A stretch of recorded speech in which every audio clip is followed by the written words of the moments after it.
if you've been watching MasterChef South Africa regularly, you will have met my next guest already, because she actually joined the show a few weeks ago as a guest judge and set the contestants a pie challenge, which had some of them weeping into their short crust pastry, it has to be said. There were a lot of soggy bottoms and uncooked pastry shells that day, and it brought a few of them to their knees in the MasterChef kitchen. But that's not going to happen to you if you get your hands on the South African Cookbook, which is the brand new release by Nokx Majozi, who grew up in KwaZulu-Natal, learned to cook at an early age, influenced by the family around her in her own home. But after honing her cooking skills here at home and working her way up through the industry, she spread her wings for the US and the UK. And today she is chef in residence at Roe and Fallow restaurants, something of a queen of the London restaurant scene she may be, but her food is still very firmly rooted in her home country and its flavours. And this is nowhere more evident than in this new book, the South African Cookbook. I'm hoping Nokx is there on the Zoom now, and that we can say welcome to CapeTalk and congratulations on the publication of this book. Hi, thank you so much for having me. I'm so excited to be on the show. Thanks so much for joining us, Nokx. This book is a real love letter to South Africa, and particularly to your childhood in KwaZulu-Natal. Shall we start there? Won't you share with our audience a little bit about the people and the cultures and the food influences that shaped the kind of cook that you became? Yeah, I grew up in KZN, in the Skawin. That's where I was born, and I grew up in Edlangezwa. And then from there, I went to DUT in Durban to study for hospitality. So this is where I fall in love with where my father used to cook. Most of the time, the Zulu man is very rare to have someone cooking at home. But my dad is the person that actually inspired me with my cooking. Okay. And then after that, I went to Disney World. I worked there, and as well going to Disney World in Florida, USA. That's where I was cooking South African food, because they were looking for someone who's going to be representing South Africa, and as well the culture, the diversity, and the food as well. Yeah. Okay. And then now I'm in London after that, when I went to London. Okay, so you've really taken South African flavors all over the world, and this book is very much rooted in South African recipes, your favorite recipes that you grew up with, the ones that have been passed down through your family. Did you write it with the intent of South Africans using it, or is it something that you hope is going to be circulated in your home in the UK among your colleagues and friends to kind of spread the word about our delicious food? You know, the thing was, when I was traveling, especially, I live in UK for like more than 20 years now. Yeah. But every time when I'm traveling around the world, I always look like, is there any South African restaurant? Is there anything that I can, you name Hong Kong, LA, everywhere, New York. I never find actually a restaurant or anything that is kind of representing us as South Africa, with our food. There are some, but they are not into that vibe of showcasing exactly what South African food. So this actually, the book is more, I want the world to be able to know more about the South African food, because I think there's a gap. And I think our food is bold, is diversity. We are not shy with the flavors. Yeah. So the world has to know. And actually with the UK, a lot of people, a lot of Europe actually, they are more happy and inspiring that, what, we can have something South African that you can be able to learn, as well as South Africans as well. It's always nice when we do our food as normal, but at the same time, there are dishes that we don't know how to make it, how to can be able to nail it from region to region or province to province, you know. So this is why as well I want other in the world, of course, has to know about our food, because this is the beginning for them to know about our food. But as well as South Africans, there are some dishes that are more traditional, iconic dishes as for us as South Africans. So this is why I want to share with the world. It can be anyone from home cook to chefs, but let's celebrate this. Let's celebrate our food with pride that as a diversity country. Yeah. Now, Nokx, I mean, it was fascinating reading, for example, your take on the 7 Colours Sunday lunch, and such interesting points that you raise in your introductory remarks about how it's such a staple part of our South African culture, and yet depending on where in South Africa you are, it's going to look a little bit different. Some provinces might lean towards rice, others towards samp, others towards a different grain. There's going to be a bit of a difference depending on what culture you've grown up in, for example. Do you cook 7 Colours Sunday lunch in the UK? And if so, is it any different to what you would do when you're home visiting KZN? Yeah, this is the thing, because you know what, when I cook, it's something that I want to show how we celebrate, especially seven colors. It's one of the iconic dishes for us as South Africans. As we are saying that, you know what, each province, it depends where you are, you can be able to make it how it is. But for people, especially in UK, when I was making it, oh my god, everyone was like, how do you make all these dishes in one go, you Yeah. know? And it's always, as we South Africans, we always have it on a Saturday. It's always a bright day, and then we have all the salad, and then the Sundays depend what you're having. It's similar to Sunday roast. That's what I was telling them, that you know what, actually similar to traditional British Sunday roast, that they can be able to celebrate this day. Every Sunday is a family day. And this is why, as well, I want to show them that, you know what, actually, in South Africa as well, we have this celebration where we have friends, we gather together. And that's why I want to showcase as well with the seven colors. Yeah. Now, Nokx, you spoke about your roots in KZN. So when I got to the chapter on curries, I thought for sure there's going to be a fiery Durban curry up first. And I turned the page, Yeah. and it's a Cape Malay chicken curry that you posted first, to my Yeah. surprise. I mean, again, the Durban curry's there as well, by the way. You're showcasing the diversity. But is there something particular about Cape Malay food that speaks to you or that you have a connection to? Because I noticed there are a number of dishes in this book that you have showcased Yeah. that are Cape Malay driven rather than KZN driven.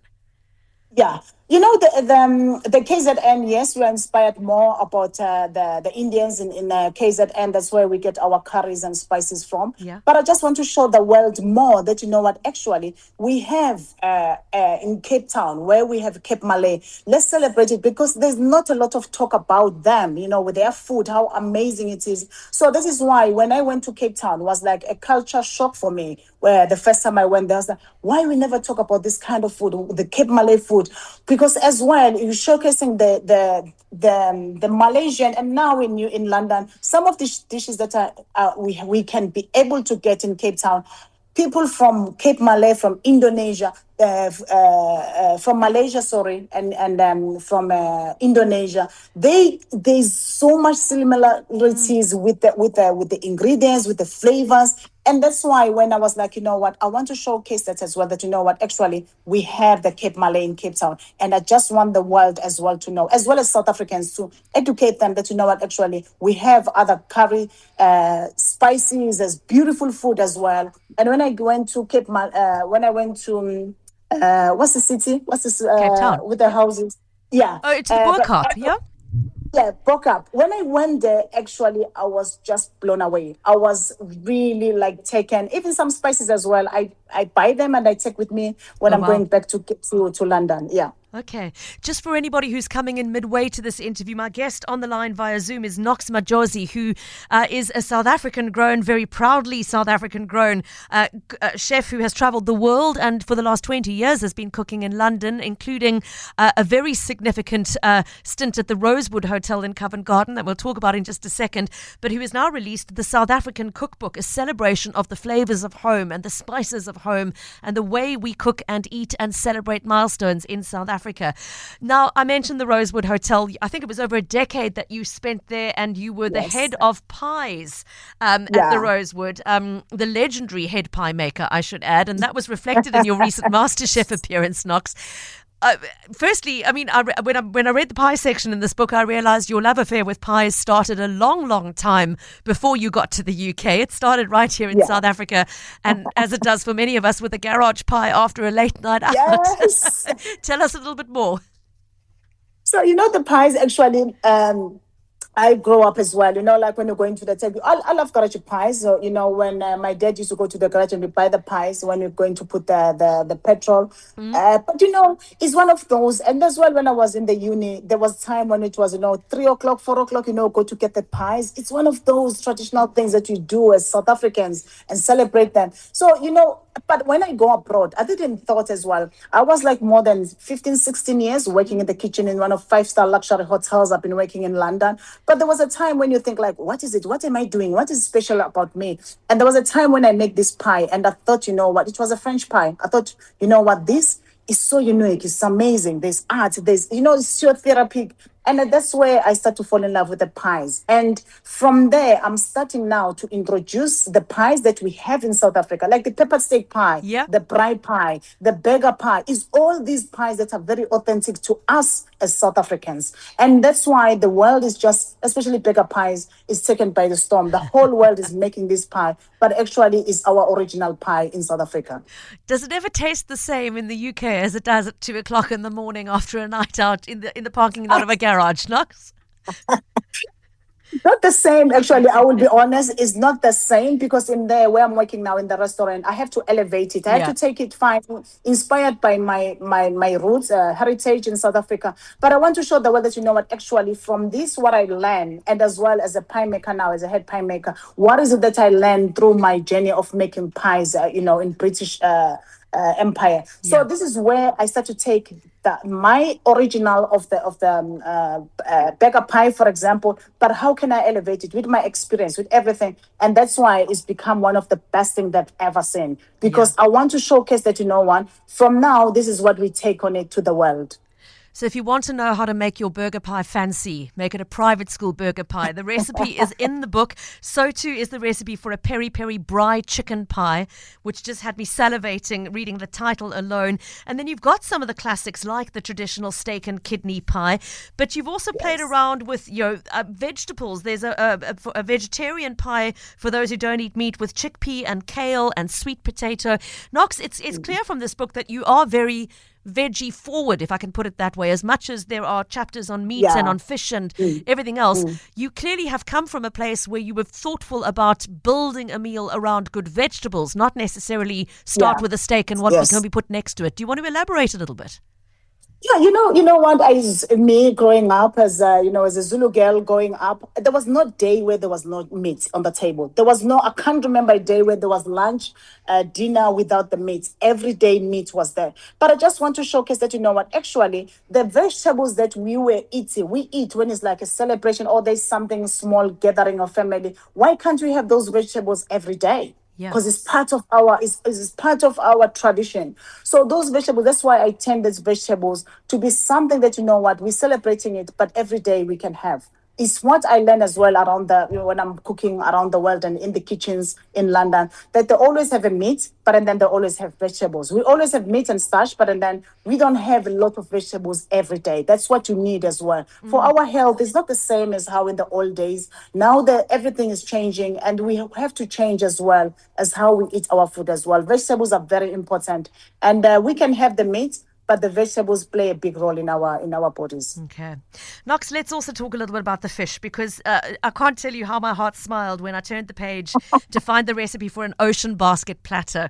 I mean, which is such a quintessentially South African thing, to go out with the family and share a platter that's got some fish and some calamari and some mussels, and maybe if you're really splashing out a couple of prawns as well.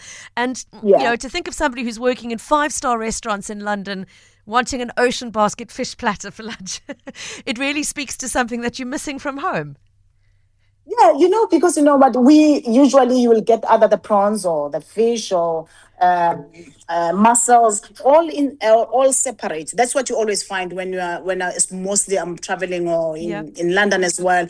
But I just want to showcase how I celebrate, how proud I am having in one plate all these seafood dishes and fish. And that's why I want to show that actually this is an amazing thing that as South Africans we have. I always enjoy it when I'm going to the restaurant. I'm not going to name, but there are 2 of them that we always have. I can still enjoy it. Take my mom, have those memories. So this is why I want to share with the world that actually we have this beautiful and amazing dish in South Africa that we celebrate, and the world can be able to take it as well and celebrate with us.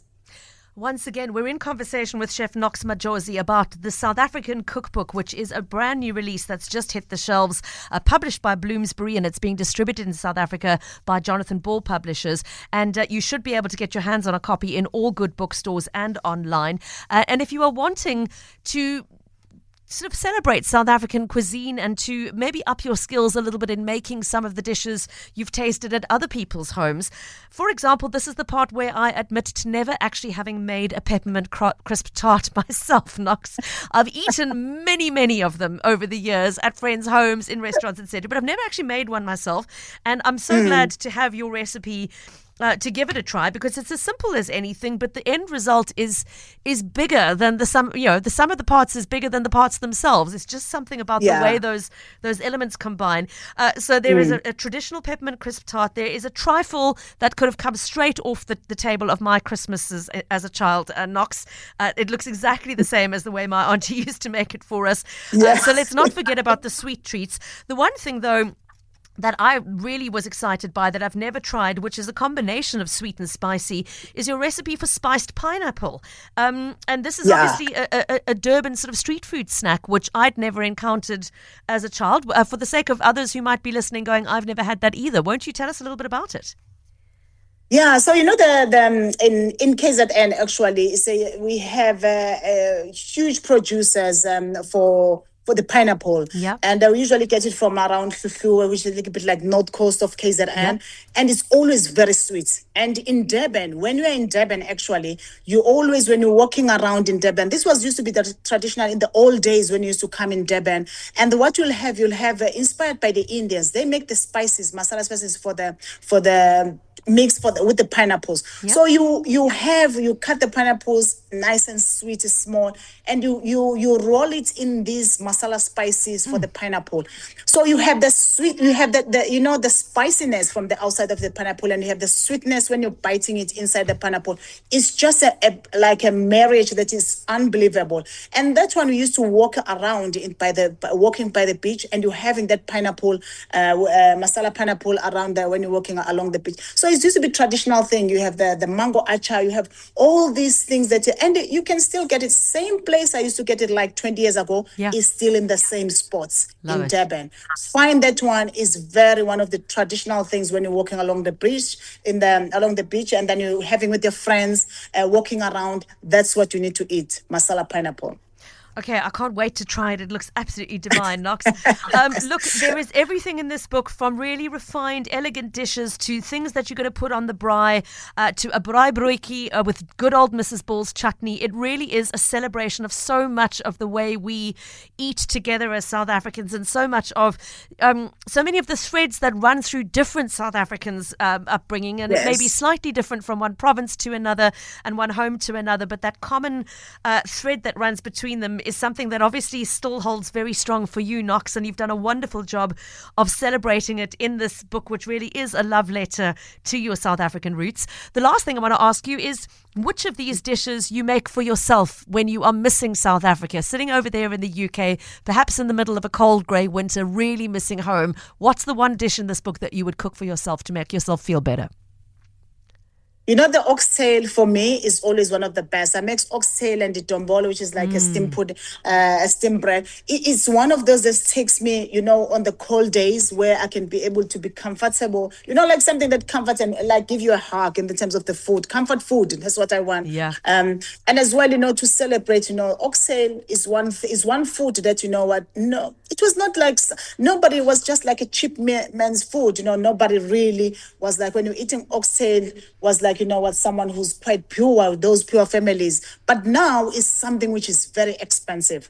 And especially in UK is one of the very expensive meats that you can be able to buy. And you don't get it in the market, or you don't get it as well in the shops. That's how much of demand it is to buy the oxtail. And for me to celebrate and show the world that, actually, I love this. This is what we eat back home, oxtail when it's cold. Or sometimes I'll make it as well. I can make like a beef curry or a lamb curry, but these all, sometimes I make something beans, which is something that I like to make as well, maybe with the beans stew or curry. I can make that one as well. It's something that is more, the world is like learning something from us. So yeah I'm happy with those dishes, Fred.